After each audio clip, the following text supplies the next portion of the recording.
what really matters in the field of social impact investing, charitable giving. Do you measure the quantum of inputs, or do you measure the value of the outcomes? I was determined that my children should learn values. What was I going to do? Leave them more money through just another commercial transaction? They could never have enough money. There's always going to want more. But I could teach them the value of whatever they did have. And the best way I could see doing that was to join an organization that was of service to others in communities who were deprived.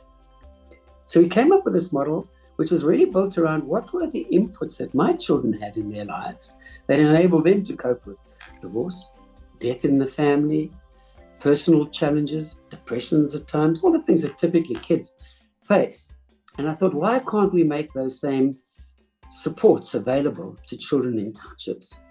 And the one thing that attracted me tremendously was the spirit of the young people that I met in these deprived township environments.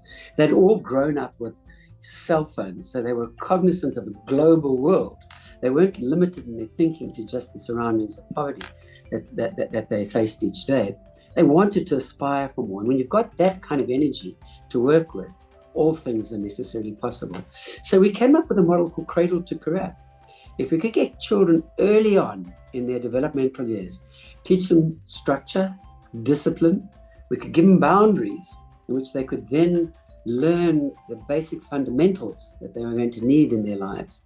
We could then migrate them after school day into programs that would help them with sports, recreation, community give back.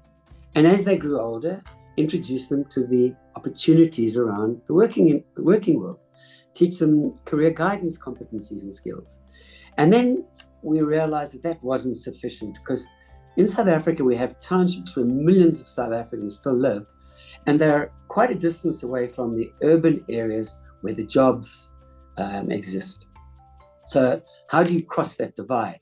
Well, we created a business that would necessarily help those youngsters prepare their curriculum vitae, their resumes, help them understand what they were good at from a work perspective, what they were led to, what their personalities and competencies could direct them towards, and then match them to job opportunities, and then give them the wherewithal through training to be able to go on interviews or to start up, as we've now been doing more recently in an economy that's growing so slowly, teaching them how to actually run and start up and run their own businesses with ongoing mentorship support. So we came up with this Cradle to Career model, and the organization grew over this last 15, 16 years. I've been very blessed since taking over the running of the organization, to the point where today Africa Tokun is the largest non-for-profit organization in the country, and has been, for the last 5 years, voted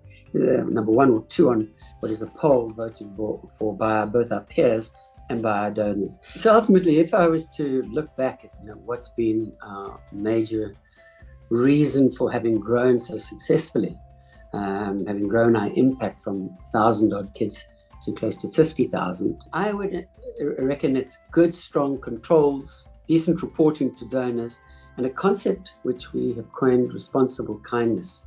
And that's a concept I'd very much like to share with you when we next get together.